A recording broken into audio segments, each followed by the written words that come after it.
साथ हैं वैदिक संस्कृति के अध्येता डॉक्टर अरुण कुमार जायसवाल जी। नमस्कार। नमस्कार। श्रीमद् भगवद गीता के 10वें अध्याय का 33वां श्लोक। अक्षराणामकारोऽस्मि द्वन्द्वः सामासिकस्य च अहमेवाक्षयः कालो धाताहं विश्वतो मुखः। मैं अक्षरों में अकार हूँ और समासों में द्वंद्व नामक समास हूँ। अक्षय काल अर्थात काल का भी महाकाल तथा सब और मुख वाला विराट स्वरूप, सबका धारण पोषण करने वाला भी मैं ही हूँ। भगवान, समासों में द्वंद्व समास क्यों है? आखिर द्वंद्व समास इतना विशिष्ट क्यों है? एक बात और भी बताएं कि वे काल के भी काल अर्थात महाकाल क्यों हैं? हमें भी यह बताएं। जगत कुछ नहीं है, यह समय और दूरी की निरंतरता है। वह कैसे है? साथ ही यह भी बताएं कि घटना और विद्यमानता क्या है। भगवान इस श्लोक में बड़ी अच्छी बात कहते हैं। मैं अक्षरों में अकार हूँ, अक्षर हूँ, अक्षय काल अर्थात काल का भी महाकाल। मैं कर्मों के फल को प्रदान करने वाला, पालन करता हूँ और सर्वरूप हूँ, मतलब सब और मुख वाला, विराट स्वरूप, सबका धारण पोषण करने वाला भी मैं ही हूँ। तो भगवान कह रहे अक्षर में अक्षर। संस्कृत में पहला अक्षर अ है। पहला अक्षर जो मुख से बोला जाता है, पहली ध्वनि अ है। संस्कृत में जो वर्णमाला है उसका अ बड़ा महत्वपूर्ण वर्ण है। ध्वनि जिस तरह से हमारे मुख से निकलती है, जिस क्रम से ब्रह्मांड में आई, उसी क्रम से अक्षरों का क्रम भी है। जैसा कि अनादि शब्द में सुना जाता है, क्योंकि यह हमारे कंठ के गहनतम स्तर से उठता है। संस्कृत में अकार है, अ प्रथम अक्षर है। सभी अक्षरों का प्रारंभ अ से होता है। भगवान आगे कहते हैं, जब आप दो शब्दों को मिलाते हैं, हमें संस्कृत का समास मिलता है, शब्दों का मिश्रण। संस्कृत के प्रमुख समासों में से एक है द्वंद्व समास, जिसका अर्थ है एक दूसरे से जोड़ना। जैसे राम और कृष्ण, आप इसे कैसे बोलते हैं? राम कृष्णो, इसे द्वंद्व समास कहते हैं। इसी प्रकार समास के कई अन्य पहलू हैं जो संस्कृत व्याकरण का एक भाग है, जिसमें आप शब्दों को जोड़ते हैं। पहले शब्दों का अंतिम अक्षर और दूसरे शब्दों का पहला अक्षर, जिसको मिलाने से कुछ परिवर्तन हो जाता है। संधि और समास में यही बात होती है। एक समास है बहुब्रीहि और एक समास है तत्पुरुष, जो अत्यंत रोचक समास है। बहुब्रीहि समास में जिन शब्दों को जोड़ा जाता है, उन दो शब्दों का कुछ और अर्थ बन जाता है। तत्पुरुष का अर्थ है ठीक उसी का। जैसे एक व्यक्ति एक राजा से मिला, राजा संस्कृत नहीं जानता था, अतः उसने राजा के लिए संस्कृत में एक श्लोक बोला, अहम च त्वम च राजेंद्र च लोकनाथो भवपि। हे राजा, आप और मैं दोनों ही लोकनाथ हैं, संसार के स्वामी। लोकनाथ शब्द का यही वास्तविक अर्थ है। राजा क्रोधित हो गया। राजा बोला, लोकनाथ तो एक मैं ही हूँ, तुम कैसे लोकनाथ हुए? कोई दूसरा कैसे हो सकता है?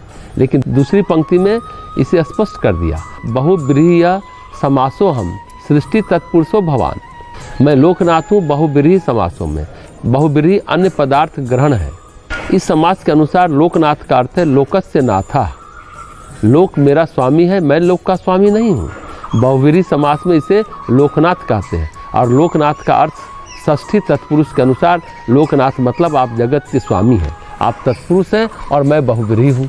यह समास का व्याकरण है। बहुब्रीहि में दूसरा पदार्थ प्रधान हो जाता है, लोक प्रधान हो गया, मैं कम रह गया तो बहुब्रीहि हो गया, और जिसमें नाथ प्रधान हो गया, लोक कम रह गया, वह तत्पुरुष हो गया। तो इस श्लोक में दोनों का उदाहरण हो गया। संस्कृत में हम अत्यंत सुंदर और रोचक मिश्रण कर सकते हैं। बहुब्रीहि, तत्पुरुष और द्वंद्व तीनों समास है। सामान्यतः द्वंद्व का प्रयोग इस प्रकार किया जाता है, राम च कृष्ण च। इन दोनों को मिलाकर हो गया राम कृष्णो। इस प्रकार अन्य शब्द मिलाए जाते हैं, इसे द्वंद्व कहते हैं। अ ब स में अ सबको मिलाता है। इसलिए भगवान वे हैं जो एक को दूसरे के साथ जोड़ते हैं। लोगों को संयुक्त करने वाले सिद्धांत के अर्थ में भगवान कहते हैं कि समासों में मैं द्वंद्व हूँ, क्योंकि भगवत चेतना मनुष्यों को आपस में जोड़ती है। द्वंद्व जिस तरह दो शब्दों को जोड़ता है, वैसे ही प्रभु जोड़ते हैं दो आत्माओं को, दो चीज़ों को, दो घटकों को, सूत्रों की तरह पिरोते हैं। आगे भगवान कहते हैं, मैं ही अक्षय काल हूँ। सबका क्षय होता है, काल का नहीं होता क्षय। काल या समय प्रवाहित होता रहता है, बहता रहता है। हम आगे की ओर जहाँ तक देख सकते हैं वहाँ तक समय है, हम पीछे की ओर जहाँ तक देख सकते हैं वहाँ तक समय है। समय का प्रवाह अत्यंत प्रभावशाली है। केवल कुछ सभ्य हुआ मनुष्य समय की महत्ता को समझ सकता है। जब हम आदिम अवस्था में थे तब भी समय हम पर कार्य करता था, तब हम समय को नहीं जानते समझते थे। लेकिन जब हम कुछ सभ्य और सुसंस्कृत हुए, जब हमने समय का अध्ययन किया, भारत ने समय की प्रगति को जानने के लिए बहुत समय व्यतीत किया। आधुनिक विज्ञान समय को समझने की चेष्टा कर रहा है। इसी प्रकार आइंस्टीन ने समय और दूरी की निरंतरता, टाइम और स्पेस की कंटिन्यूटी में संयुक्त किया। जगत कुछ नहीं है, समय और दूरी की निरंतरता है। समय और टाइम के अलावा दुनिया कुछ नहीं है। स्पेस और टाइम के अलावा दुनिया कुछ नहीं है। आप समय और दूरी को पृथक नहीं कर सकते। एक संयुक्त समय और दूरी आज की वास्तविकता है और उस समय और दूरी में प्रत्येक वस्तु एक घटना है। टाइम और स्पेस दोनों मिले जुले हैं। जैसे यहाँ का स्पेस है, यहाँ का काल। स्पेस अलग हो जाएगा और काल अलग हो जाएगा। स्पेस और टाइम के अनुसार ही कर्म होता है, घटनाक्रम घटते हैं। एक अलग विज्ञान है, रोचक विज्ञान है। स्पेस और टाइम को जान जाओ तो आप भूत और भविष्य की बात को भी जान जाएंगे। आगे पीछे सब देख सकते। ये बड़ा अद्भुत सिद्धांत है स्पेस और टाइम। यह समय है, न कि विद्यमानता। घटना और विद्यमानता क्या है, जो प्रश्न पूछा गया।